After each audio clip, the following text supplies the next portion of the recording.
everyone, I am Rebecca from ChemKnits, and today we're gonna dye a sock blank with a stencil. I have quite a few stenciling videos, but what's gonna make this one a little bit different is I'm planning on using this a little bit like a coloring book, and we're gonna do probably each of the stars in a different color on a blank that we're gonna dye a random color to start with, and I'm very excited. I did this technique in a live stream in November and loved the results and figured I should have a standalone video of something really similar.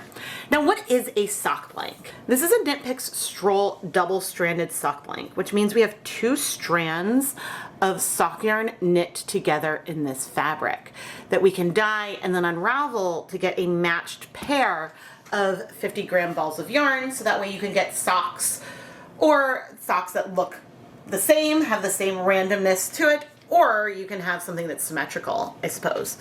But it's a lot of fun. Stroll is 75% superwash merino wool, 25% nylon, and if you want to learn more about it, I will have links and affiliate links down in the video description. Our blank is currently dry, but I want to dye it with a little bit of a tonal base layer. I've added 1, 2, 3, 4 tablespoons of white vinegar into this shoebox.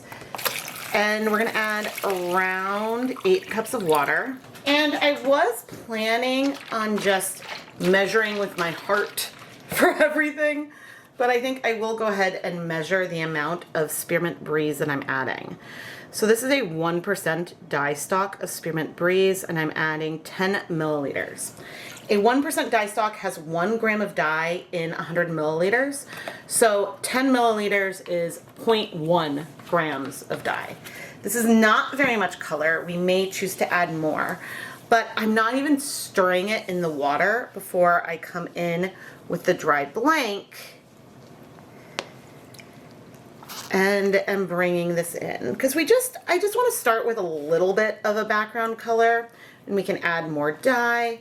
But because things are dry, we're going to get uneven color, and that's sort of what I want. I want tonal variation. I want some differences in here. And so what we have right now is a very, very pale green. But I think what I'm going to do is add a tiny bit more water.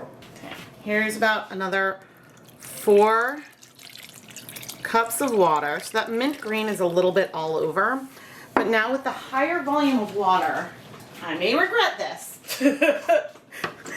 but maybe not. I'm going to take some, this is a 1% stock of Jacquard Jet Black, and I'm just going to add, I was intending to add like a drop in some areas, but I'm trying to add that drop over water so it can spread. Whoop. And one thing that I love to see when I do something like this cold are the tendrils of dye moving through. Now, I'm realizing one error in that I probably should have moved things around a little bit, because I think we're going to end up with some dark black areas. Oh no! See, I went and I moved it, and okay, things aren't, they just hadn't diffused yet. They weren't really even settled on the yarn. We have like a dark gray patch over there. But okay, actually that's good. It's not black. Oh, you can't see because I zoomed in still. Okay, we have some like little dark patches, but it wasn't too dark. But let's add some, this is some blue, which it's a little bit clogged. So I think we're also, oop, that one landed on the yarn. That maybe will give a little bit more darkness, but we're gonna come in with some more of that blue. I just wanted to add a little bit of dimension, and I can do a little bit more and add that through. Things do not need to be symmetrical or anything because of, oh dear, that was more than I wanted. Things don't need to be symmetrical just because of the way that this is all going to come together. But there, we're just giving a little bit of dimension. It doesn't need to be asymmetry exactly, but maybe I'll go for that with a little bit more blue down here if it'll come out. Sometimes these lids get a little bit clogged. There we go. It's all good. But as I said, this is just the base layer. and I'm not even gonna heat it probably. I'm just gonna let this sit for maybe 15 minutes at room temperature.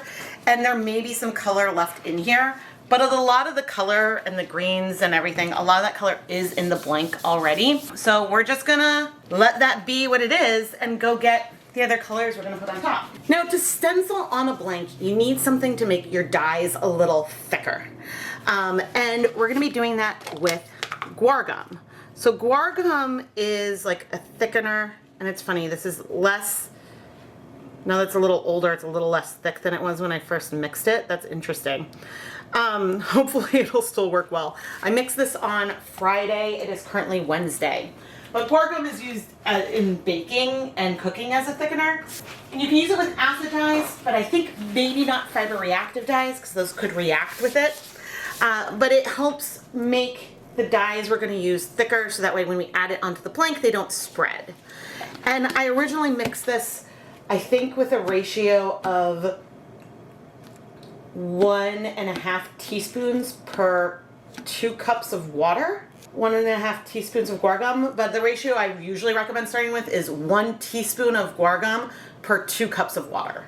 So 1/2 teaspoon per 1 cup. But the reason why I made that a little thicker the other day is because I had colors mixed up. So in here to this mixture of Guar gum, I added some acid dyes. So we have dark navy, I forget the exact red, but maybe oxblood, hot fuchsia from Jacquard. This is a little bit of some either Jacquard chartreuse or Dharma radioactive that I think is diluted, so it wasn't a 1% stock solution. We have some pecan brown, Caribbean blue, and sapphire blue.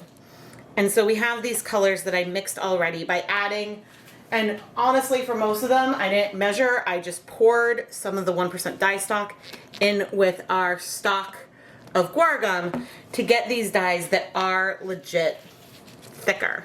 So like if I pull up the navy, you see how that is sort of glooped on the brush a little bit? And we'll use these colors on the stencil, and they may spread a little bit, especially because they're a little older. I'm seeing some variety in the thickness that we have, but stirring them up. No, they all seem to be coating pretty well. The Caribbean blue seems maybe a little less thick, but that's fine. I don't have enough brushes for everything, so we may move brushes back and forth between various colors. That one is nice and thick. Oh wait, I got new brushes. There we go. Well, the red is nice and thick too. I wonder what changes the thickness over time. Maybe the concentration that I had it. But anyway, once the blank is ready to go, we can put the stencil on and then start applying these colors in a pretty random way. And I'm really excited about that. Hopefully my battery doesn't die, but I've added some plastic wrap to the work surface because when I stencil, I like to be able to wrap up my blanks. Now, we have a little bit of color left in here, which is fine for me. Ultimately, you probably do not want color. Normally, we don't want color left at a dye bath. I'm gonna save this because I might reuse it for something else, but the goal was to just get a little bit of a background color. And yeah, we've got some spots, but I have an idea of something I might do outside of the stencil in some of the negative space, so we can lean into it. But the nice thing is a brighter spot of blue over here, that is going to be present in both strands of sock yarn. And so that is the nice thing about having things matched, is that, okay, we have a random blue speck. I mean, I'm planning on adding more blue to this, but it's not gonna be just on one sock and not the other. And so you don't need to worry, and I don't know, this makes everything nice and fun. Now I'm spreading this out because the stencils that I use on these sock blanks are about 12 inches wide, and I want to have as much surface area available as possible. Right now, I'm going to be perfectly honest, is this my favorite blank base? No. But therefore it's perfect to stencil on, right? Because we're going to turn it into something that I love. And let's go ahead and start. Ooh. A lot of times I like to start in the middle, but let's start at one end today. Now, because we dyed this a layer already, we have acid here in the blank. But the way I'm planning on doing this today is each of these like snowflakes, and I'm taking some of this is the Caribbean blue with Guar gum, and you can see how some of it is quite thick. It may have thinned out a little bit over time, that I don't know.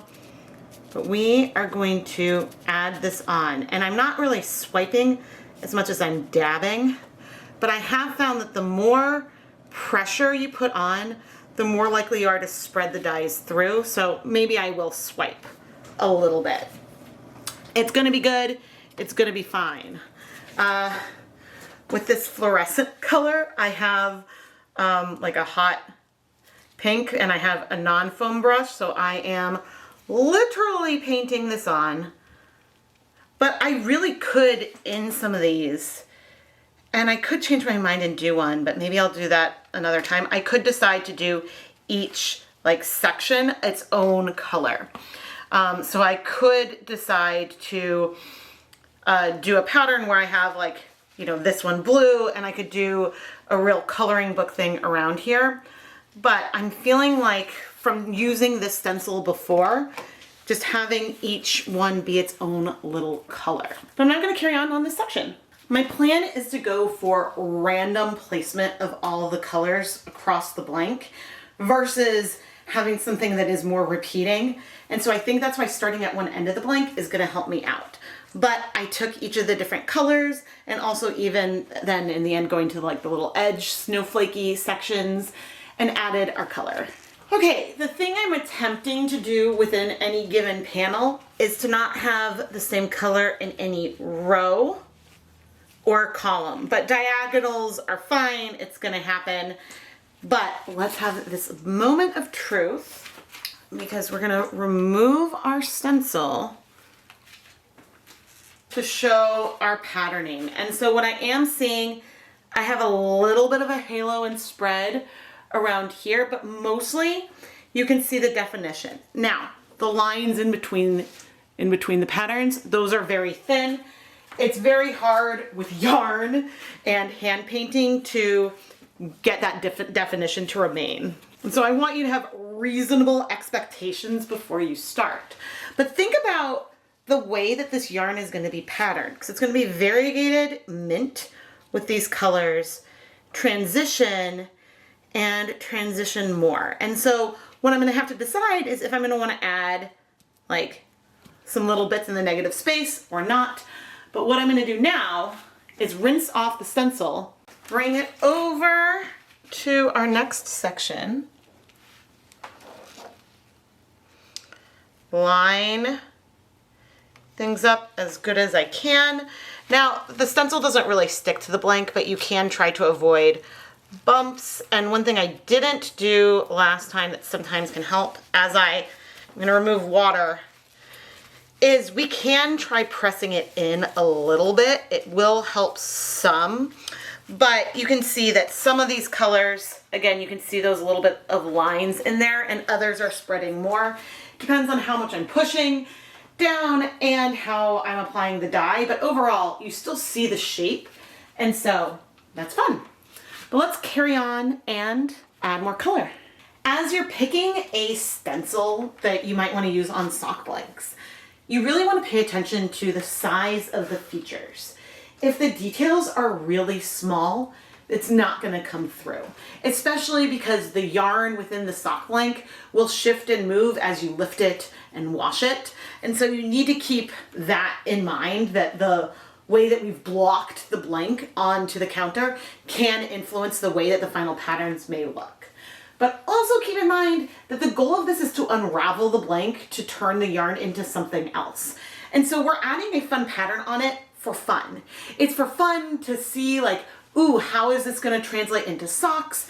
And it almost can be like a hidden message, because if you have a design or pattern on there, you're not gonna see that on the finished garment when you unravel it, but you know that it's there. So if someone loves flowers, you can have a floral colors and stencil a floral pattern onto a blank and have someone's favorite thing like in there. It's like it's almost like in the DNA of the yarn. And so there's just something fun about that. The thing with trying for planned randomness as you're doing something like this is that when you get to the end, then you might find yourself with some traps in the sense that, okay, I have a long column and I think it's like one brown corner that along the whole row, I'm like, oh, I have to use the same color. I use in there again because the other color that's missing is green. And so I can't, and I don't want to have two greens next to each other.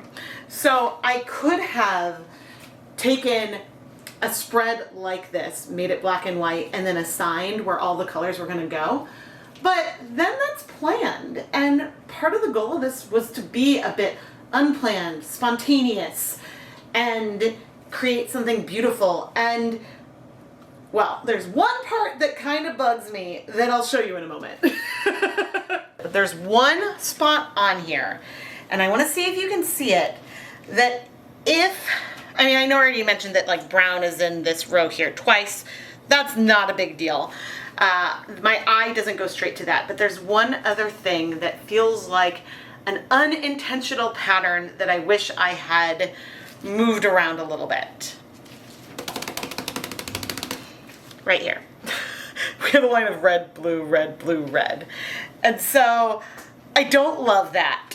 But at the same time, it's gonna be unraveled and it's not that big a deal. It's just, I took a step back after doing that and been like, oh, I did that unintentionally.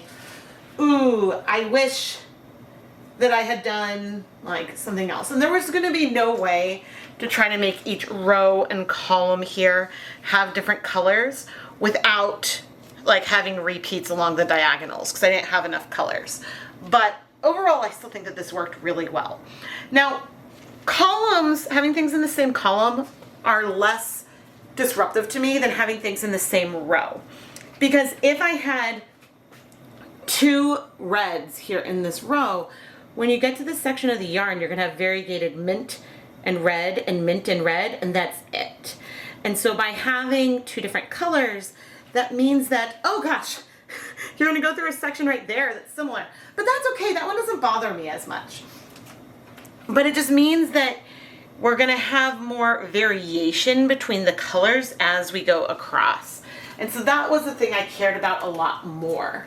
But I also wanted to just create something that felt very aesthetic. This feels very quilt-like, and I really enjoy that. But now we need to heat set everything because we've used no heat at all yet.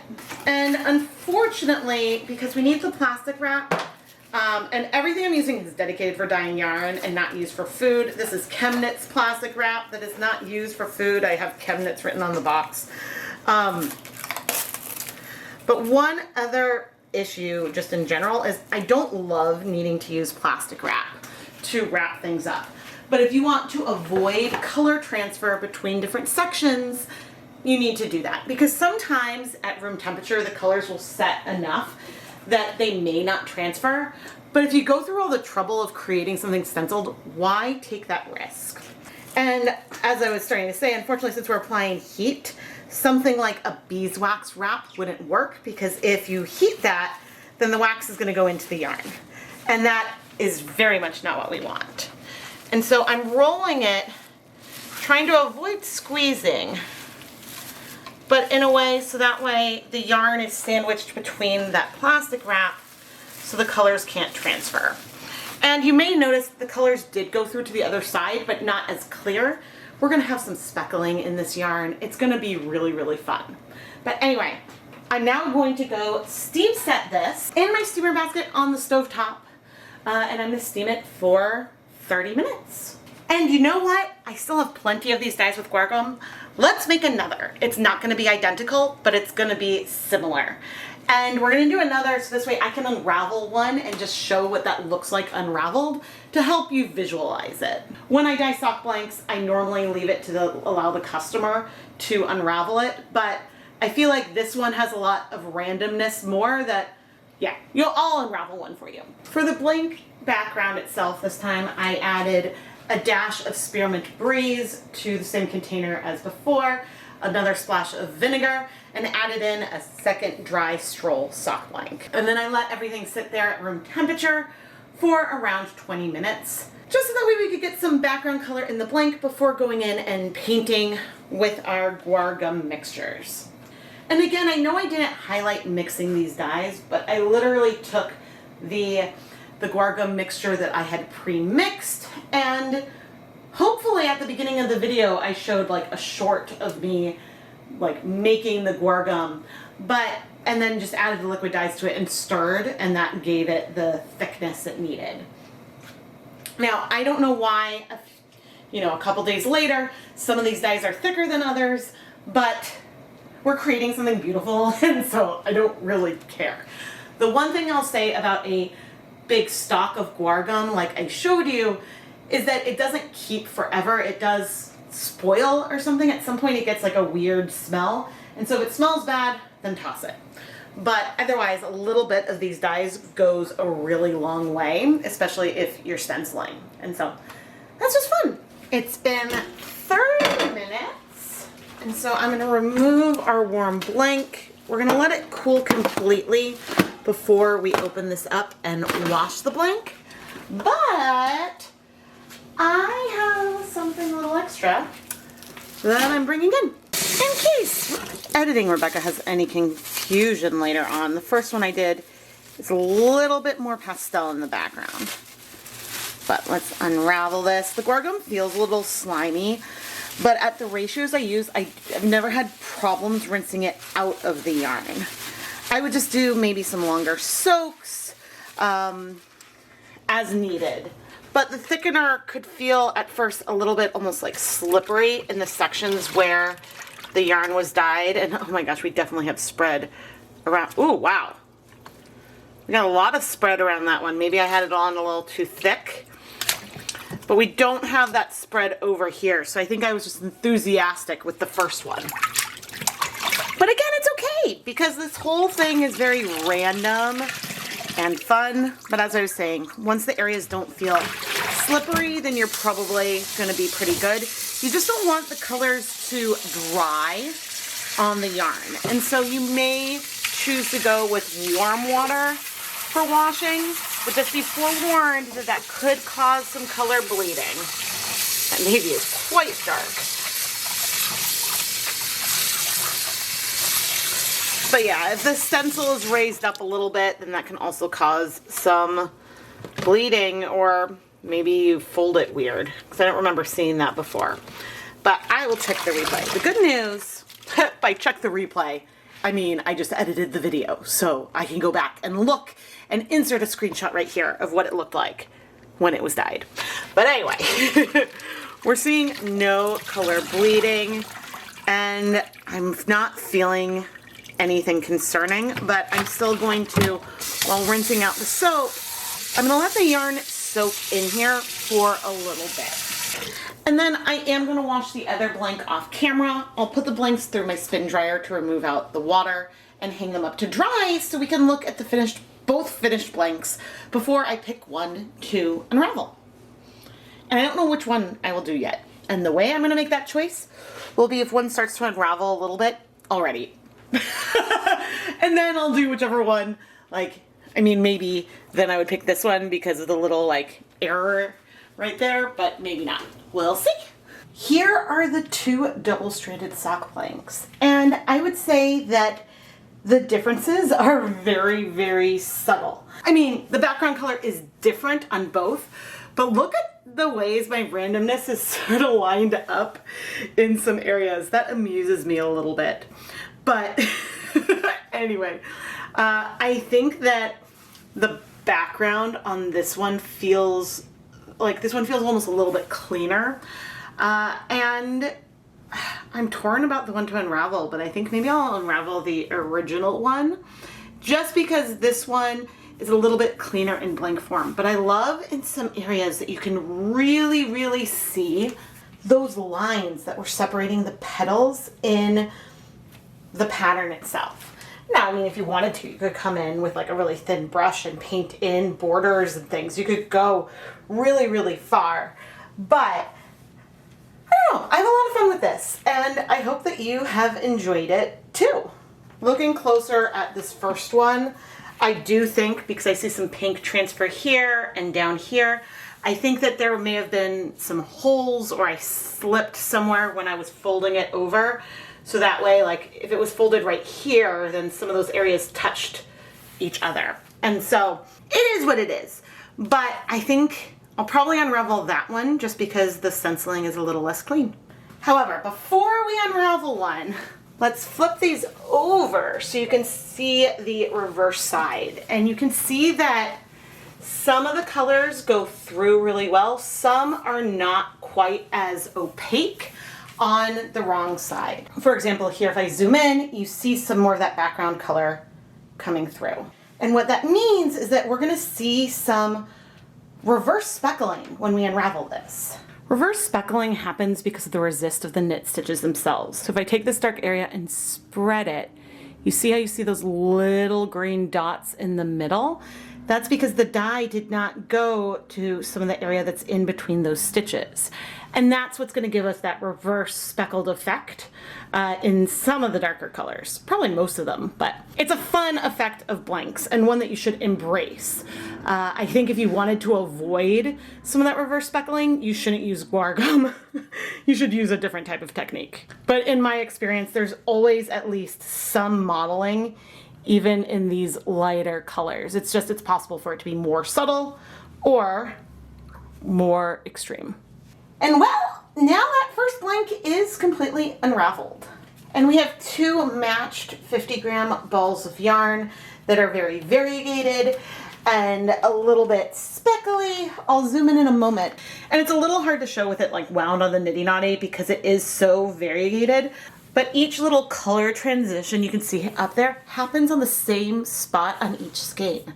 So if you're knitting two socks, those color transitions are going to happen in the same place. That otherwise is a very random placement, and that's really, really fun. But you can see how we have that mint base and then all these other colors pop up through. It's really fun. And those little things I called mistakes along the way where maybe there was some color transfer or extra bleeding of the colors from the stencil, it doesn't matter because we've unraveled it. But you know that that floral, whimsical pattern is in here. And I don't know, I think that that's really fun. Now the very last thing I'm gonna have to do with this is soak it to help relax that crimp. Yarn that comes from a sock blank will inherently have some wave to it even after relaxing it a bit, but this is what it looks like in a skein. I am Rebecca from ChemKnits, and I really hope you've enjoyed this video. Please let me know if you want more stenciling videos.